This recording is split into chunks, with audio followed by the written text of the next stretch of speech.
আসসালামু আলাইকুম। প্রিয় জব প্রত্যাশিত শিক্ষার্থীবৃন্দরা, তোমরা কেমন আছো? আশা করি আল্লাহর রহমতে সকলেই ভালো আছো। চলো আমরা ক্লাসটি শুরু করি।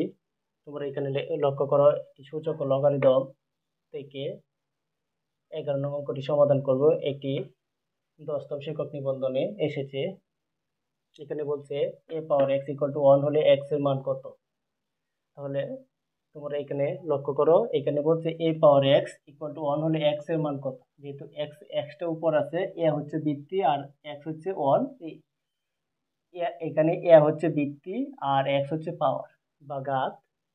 যেহেতু আমার বলছে পাওয়ারটা যেহেতু উপরে x আকারে আছে, x টার মানটা বলছে নির্ণয় করার জন্য, তাহলে আমার ভিত্তিটা এখান থেকে বাদ দিতে হবে। আর ভিত্তিটা বাদ দেওয়ার একটা নিয়ম আছে, চলো আমরা এটা করি। যে a পাওয়ার x এখানে আমরা লিখলাম, এখানে আমরা 1 এর জন্য এভাবে লিখতে পারি। 1 এর জন্য আমরা লিখতে পারি a পাওয়ার 0।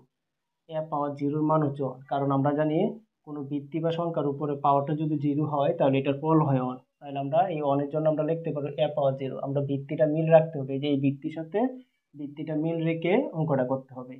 সেহেতু আমরা এবার লিখি a পাওয়ার 0। তাহলে এই যে ভিত্তি ভিত্তি কাটা, তাহলে আমাদের x এর মানটা হবে 0। তাহলে উত্তরটা হবে আমাদের খ।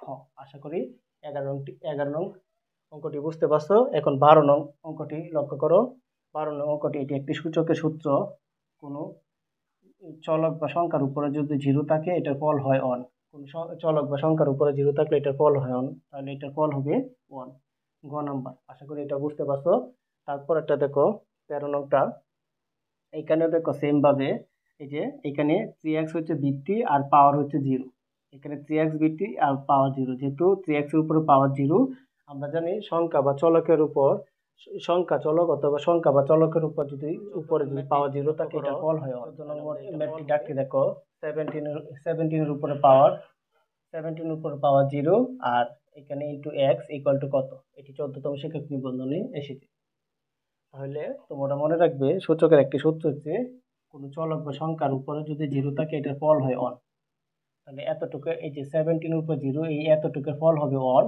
এই যে 1, তারপর 1, এই যে এটার সাথে x এর গুণ সম্পর্ক ইনটু x, 1 এর সাথে x এর গুণ করলে x হবে, তাহলে উত্তরটা হবে সি।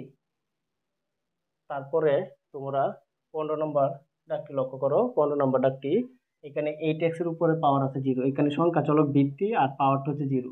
সংখ্যা চলক ভিত্তির উপরে যদি কোনো সংখ্যা চলক অথবা সংখ্যা অথবা ভিত্তির উপরে যদি পাওয়ার 0 থাকে এটার ফলটা হবে 1। তো এই যে 8x এর উপরে পাওয়ার 0 আছে, এটার ফল হবে 1। আর এখানে প্লাস আছে, যে প্লাস দিব। তারপর এখানে দেখো, এটা কিন্তু আলাদা আলাদা চলক। এই যে 8 আলাদা একটা সংখ্যা আর চলক এখানে x, এই দুইটা কিন্তু ভিত্তি, কিন্তু x এর সাথে 0 আছে কিন্তু 1 এর সাথে নাই। তাহলে 8টা যেভাবে আছে সেভাবে থাকবে, এটার সাথে x এর গুণ সম্পর্ক ইনটু দিব আর x 0 মান হবে 1। কারণ আমরা জানি যে চলকের উপরে পাওয়ারটা 0 থাকবে এটার ফল হয় 1।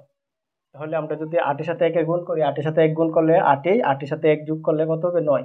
8 কি 8 আর 1 9। তাহলে আমাদের উত্তরটা হবে ডি। আশা করি তোমরা আমার ক্লাসটি বুঝতে পারছো। প্রিয় শিক্ষার্থীবৃন্দরা, আমার ক্লাসটি যদি তোমরা বুঝে থাকো অবশ্যই আমার চ্যানেলটি ফলো দিয়ে আমার পাশে থাকবে। আসসালামু আলাইকুম।